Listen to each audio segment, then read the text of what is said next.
So hi, let us discuss about the strategy for the upcoming June 2025 FMGE exam. So myself, I'm Dr. Jazir, your dermatology faculty at PW MedEd. Now that you are considering giving the exam in June 2025, have you ever thought about what should be your idea or how you should be following your strategies for this exam? So always remember, you should always have a goal and you should always have a clear idea about how are you going to achieve it. So to have this goal clear-wise, so what you should do is, we will just list down what are the important things that you should do in case you're starting your preparation at this point of time. So now that you're having around 4.5 months to 5 months for your exam, so what are the primary things that you should do? The first thing is to deal this exam based on a subject wise, because as all of you know that we are dealing with 19 subjects here. So when we deal with these 19 subjects, it's very important that you should know where to start and what are the subjects you should be covering and how many days you should allot to all these subjects so that you get adequate time for your revisions as well. So to start with, so first of all, if you're giving this exam for the first time, or in case you have done something wrong during the previous attempt, so just understand that doing 19 out of 19, okay, this is non-compromisable, so you have to do it 19 out of 19. So completing all these subjects is mandatory. So now when you start with this, there is again a confusion. So like if you have not done these subjects before, you can definitely start with your basics. You can start with your anatomy, physiology, biochemistry, pathology, pharmacology. So all these are the basic subjects. So once you start with these basic subjects, and then you can slowly start off with the short subjects like the radio, ortho, anesthesia, dermatology, psychiatry and all. And then of course then jumping into the main subjects where around 30 to 35 questions are asked. Now which are those subjects where around 30 to 35 questions are asked? Obviously the medicine, the surgery, the ophthalmology, community medicine. So all those are the subjects where a major chunk of questions are usually asked. So it adequately depends upon what phase of the preparation you are in. So whatever phase of the preparation you may be right now, so please make sure the first and the foremost important point is to complete 19 out of 19 subjects. So now when you make a schedule, you can definitely make a schedule like you can space the major and minor subjects together so that you will be having that confidence that I am completing a lot of subjects within the given period of time. And otherwise, if you feel that your base is not strong enough, do start with the anatomy and the other basic subjects and then slowly jump into the clinical subjects. So that is how you can do it. So please make sure that you have a proper study plan so that you complete all the 19 subjects before your exam. Now going to the second part of this discussion. So in the second part, once you're doing this 19 subjects, don't just make your own notes and complete the 19 subjects and go from one subject to the other.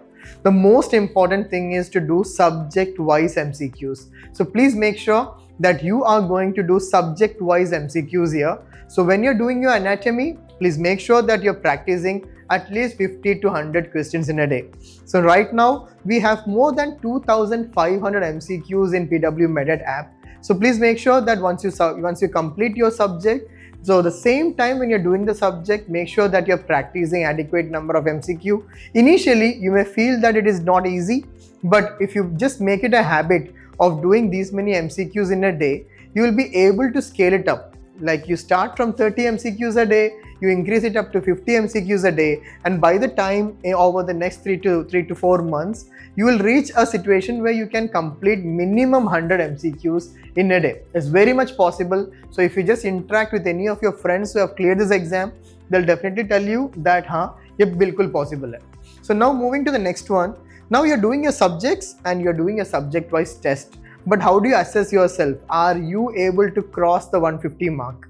You will be able to assess yourself about this only if you are able to give your grand test. So please make sure right from the first month of preparation, make sure that you're dedicating one Sunday of yours to give this grand test. And once you give this grand test, make sure that you're giving the grand test exactly on the same timings of the real-time exam. So start your grand test in the morning hours and do both the papers, one in the morning hour and the second paper in the afternoon hour, and dedicate that Sunday to understand where have you reached, what is your score, and what are the areas that you feel that you are lacking and where you have to give more time to it.